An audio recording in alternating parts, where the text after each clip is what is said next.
പശ്ചിമ ബംഗാൾ നിയമസഭാ തെരഞ്ഞെടുപ്പിൽ അവസാനഘട്ട വോട്ടെടുപ്പ് 29-ന് നടക്കും.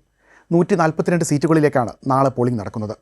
തൃണമൂൽ കോൺഗ്രസിനും BJPക്കും ഒരുപോലെ നിർണായകമായ ഈ ഘട്ടം സംസ്ഥാന ഭരണത്തിൻ്റെ ഭാവി നിശ്ചയിക്കുന്നതിൽ വഴികാട്ടിയാകും. കഴിഞ്ഞ തവണ തൃണമൂൽ കോൺഗ്രസ് വൻ വിജയം നേടിയ മേഖലകളിലാണ് ബുധനാഴ്ച വോട്ടെടുപ്പ് നടക്കുന്നത്. നോർത്ത് 24 പർഗാനാസിലെ 33 സീറ്റുകൾ, തെക്കൻ 24 പർഗാനാസിലെ 31, ഹൗറയിലെ 16, കൊൽക്കത്തയിലെ 11 എന്നിങ്ങനെയാണ് സീറ്റ് നില. ഈ 91 സീറ്റുകളിൽ ഭൂരിഭാഗവും കഴിഞ്ഞ തവണ തൂത്തുവാരിയതാണ് TMCക്ക് ഭരണ തുടർച്ച നൽകിയത്.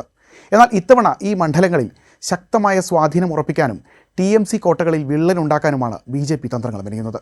രണ്ടാം ഘട്ട വോട്ടെടുപ്പിൻ്റെ പ്രചാരണത്തിനായി പ്രധാനമന്ത്രി നരേന്ദ്രമോദിയും കേന്ദ്രമന്ത്രി അമിത്ഷായും അടക്കമുള്ളവർ സംസ്ഥാനത്തെത്തിയിരുന്നു.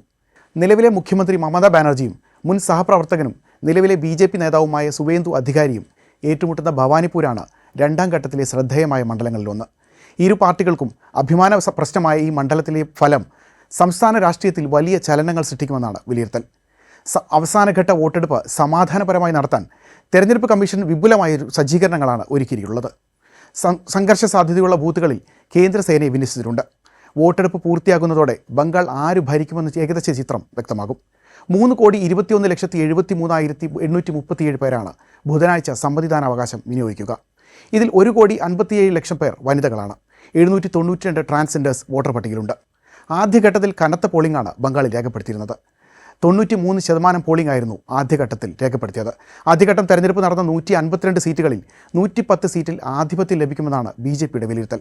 മെയ് 4-നാണ് ബംഗാളിലെ വോട്ടെണ്ണൽ.